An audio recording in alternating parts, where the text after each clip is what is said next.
The U.S. track record on human rights is not representative of the democracy that the U.S. preaches. Both within and outside the U.S., a quick history check shows how successive U.S. governments have violated human rights, especially when it comes to the Islamic Republic of Iran. In this edition of the Spotlight, we will look at some instances where the U.S. was responsible for human rights abuses which led to deaths in Iran, from chemical attack deaths to the downing of an Iranian passenger jet, which led to the deaths of 298 passengers. First, let me introduce our guest for this edition of the Spotlight. Sara Flounders joins us. She's the co-director of the International Action Center, who joins us from New York.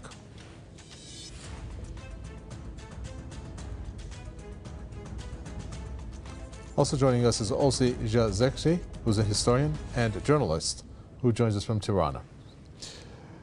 Thank you for both of you for joining us in this edition of the Spotlight. Let me first start with you, Sara Flounders. The Iranian Foreign Ministry just recently has accused the U.S. of many times the similar accusations have been made in the past for using human rights, as the Foreign Ministry said, as a tool for violating the rights of the Iranian people. And it went and said denouncing the unilateral economic sanctions imposed by the U.S. as what it termed a brazen violation of international law and human rights. Does the Foreign Ministry of Iran have a point?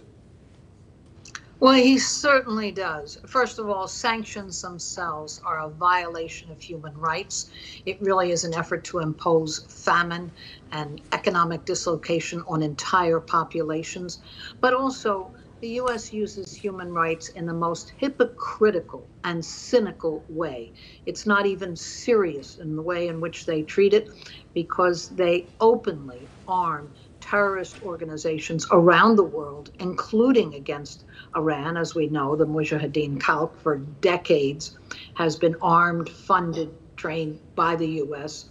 But this is true whether we're looking at Nazis in Ukraine or terrorist groups against Syria, Iraq, and Afghanistan. Around the world, the U.S. uses terror organizations, while at the same time, there's no such concept even of human rights here at home, where there's the largest prison population in the world, and where the U.S. refuses to sign conventions for the rights of children, rights against discrimination of women, against conventions against torture and degradation in the prisons. So whether we're talking about Guantanamo or the crimes committed against the Iranian people, it's really too numerous, and it is a cynical tool usually used to impose sanctions or some other form of U.S. intervention. It's just a public relations tool. Sure. Well, there's, the area of violations that are taking place are vast. Of course, many countries are guilty of human rights violations, but when you have the police of the world, as the U.S. would like for it to be known for, makes claims against other countries when it's a violator itself, then obviously that's what we're zooming in on in this program. Now, we're looking here, Olsi Jazexhi, at some who are saying, well, coming from Iran, that's just not the case. We're not going to believe what the Islamic Republic says when it comes to human rights. But just very recently, Iran was host to UN rapporteur, a top human rights official, who came to Iran and did a review and investigation. And basically, it came out and said that sanctions, U.S. sanctions, kill, point blank, adding that the U.S. is responsible for its brutal sanctions regime against the Islamic Republic, that harsh economic sanctions have had a damaging impact on the rights of Iranians in the country. So when you have the UN Special Human Rights Rapporteur come out and make a statement like that, then hopefully that will make the situation be driven home for the ones who are non-believers. What is your reaction to this report that came out by the UN Rapporteur? Well, Iran is not the first country who's been victimized by the U.S. government in the Middle East. Actually, what we are seeing with the sanctions against Iran, we have a deja vu or a repetition of what the Americans did against Iraq in 1990s. It is the same scenario. There is a clear-cut strategy of the U.S. government towards countries in the Middle East. So all these countries who do not accept the Israeli apartheid and what the Israeli regime does to native Palestinians is condemned to sanctions, war, and regime change. Exactly the same thing happened in Iraq after the first Gulf War, when we had around 500,000 Iraqi children who died because the sanctions that the Americans and the British put on Iraq. We have seen the same story in Libya, in Somalia, in Sudan, and in Syria. I mean, US foreign policy is not guided by human rights, but is guided by the request of the Israeli government to totally wipe out the Middle East from any independent government which stands up and speaks for the right of the native Palestinians. I mean, US government is the last country in this world which can speak about human rights, because they are the fanatical supporters of the most aggressive, inhuman, barbaric, medieval regime of the Middle East, which is the Israeli government. They keep the Palestinians like slaves in a zoo. Right. They have taken over their country. They do not allow them to participate in elections, and they simply kill them. And the only reason why the US government is attacking Iran is not human rights, is not the kind of system that Iran has. It is principle, because Iran is standing for the human rights of the Muslims and the Palestinians. Sure.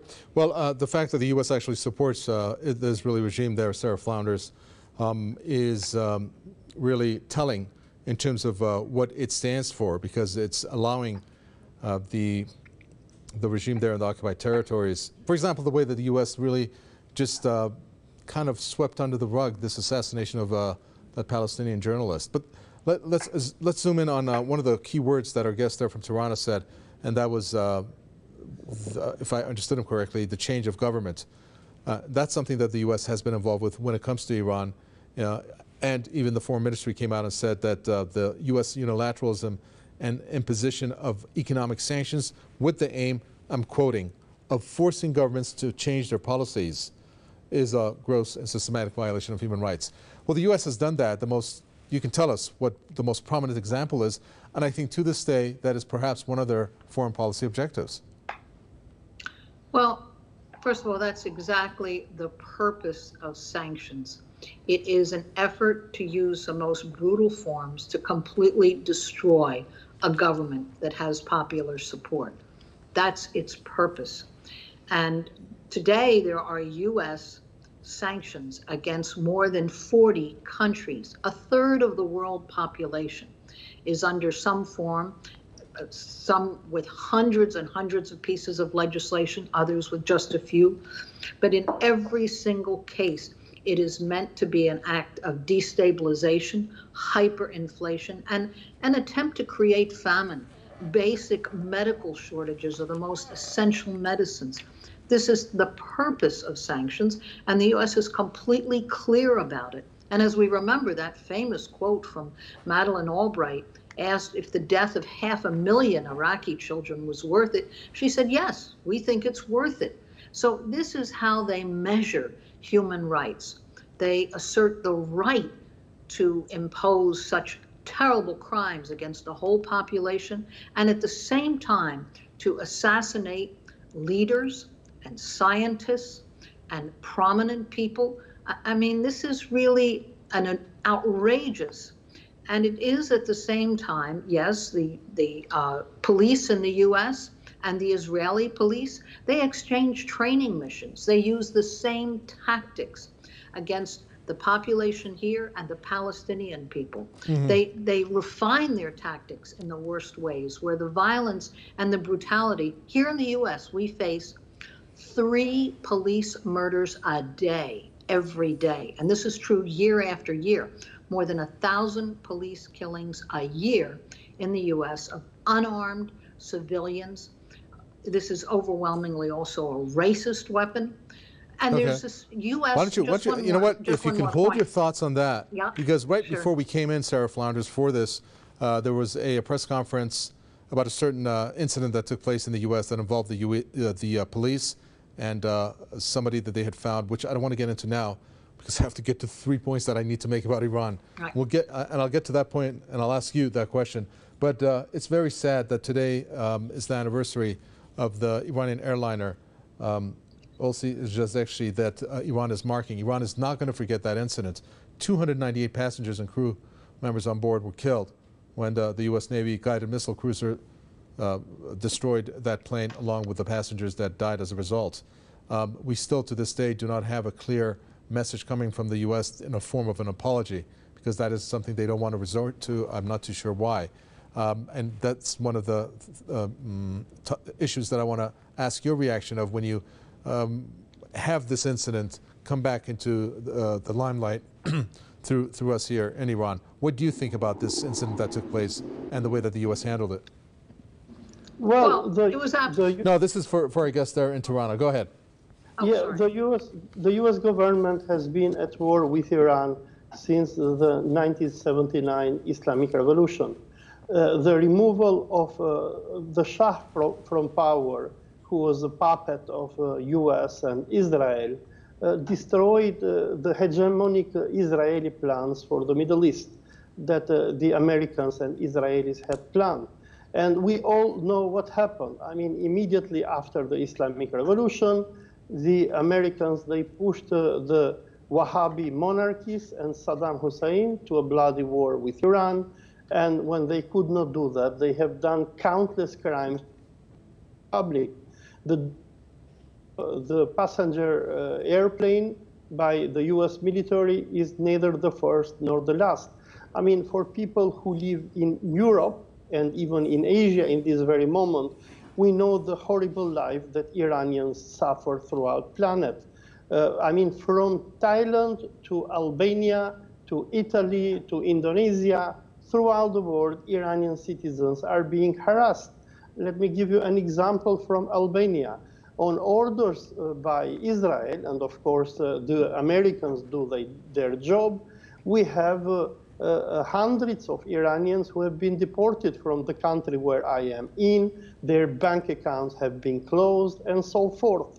I mean, the U.S. government is in an open war with the Iranian people, and the only reason for this is because the Iranians are standing up for Islam and for Palestine.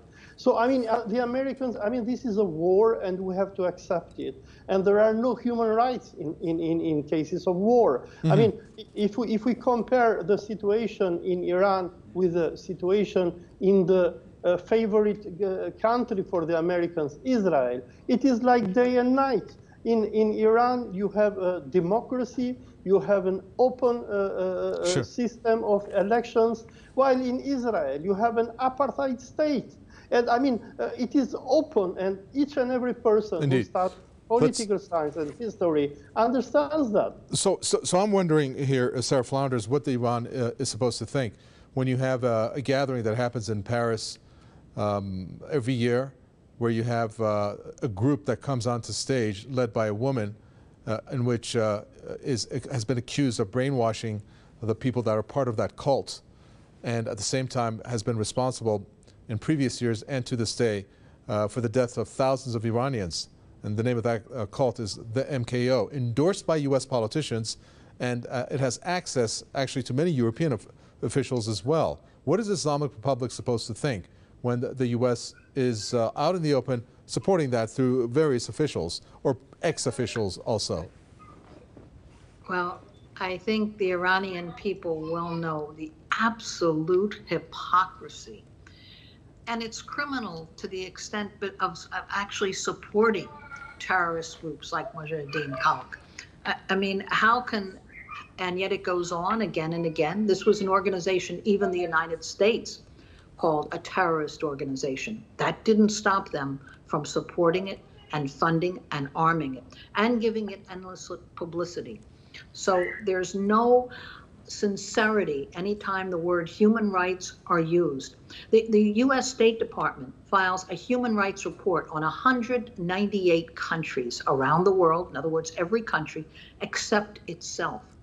It's the refusal to ever look at its conduct internationally or internally that we see the greatest, and I do want to say one thing, even in time of war, according to the Geneva, Nuremberg conventions, there are rights, human rights, that have been agreed to, that the U.S. violates. The number one right that has been signed again and again in treaty is that civilians never be a target of war. Even in the midst of a conflagration, civilians not be a target. And yet that is a deliberate U.S. target. And that's why they fund terrorist organizations, whether against Iran or against Ukraine, Syria, Iraq, Afghanistan. They use organizations that create mass terror intentionally against civilians. Another example that needs to be highlighted here is what happened in Sardasht. Olsi Jazexhi, that incident where Iran was a victim of the use of chemical weapons. I mean, more than 13,000 people have died. It could be a lot more because you're still seeing people that are dying because of it. The latest stats in terms of that show 100,000 were injured and are still experiencing side effects from that. But even though there were mostly European countries that were part of that support that they gave the Saddam Hussein regime, the United States was also involved. That type of exercise of a violation of human rights, to say the least, is also somewhat reflected upon how they used Agent Orange in Vietnam, in a sense, and also, of course, the ultimate, which was the dropping of the nuclear bombs in Hiroshima and Nagasaki. Why do you think the U.S., I guess, the people in the U.S., in the highest places in government, make decisions so drastic that it leads to the deaths of so many in this form and manner? To put it simple, is that there is no American government in U.S. The government of the United States is run by a foreign power, and that is Israel. And if I can put something here into the discussion of human rights that Sara Flounders mentioned, every year when U.S. government issues its report about human rights and terrorism about my country, where I am here in Albania, they tend to ignore the gross human rights violations that the Mujahideen al-Halq military command does against common Mujahideen soldiers who want to escape into freedom and abandon violent jihad. We have every week scandals here in Albania. We have people from the Mujahideen army of Mariam Rajavi, people who fought against Iran and who were fedayins of Saddam Hussein, who want to escape into freedom. But what does the American government, instead of respecting the human rights of these poor soldiers who are being held as captives by Mariam Rajavi command, they have forced even the Albanian government through its police to support Mariam Rajavi on abusing her slave soldiers. Many of the commanders that Mariam Rajavi has here in Albania have been complicit, and they have supported Saddam Hussein in his war against Iran.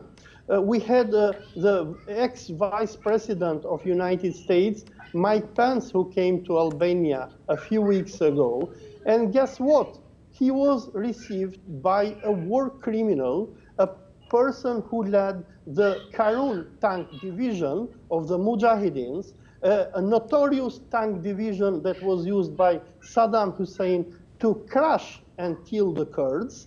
And this man, whose name is Farid Mahuchi, after coming to Albania, have changed his name into Farid Tutunji. He was the person who received the vice president of the United States.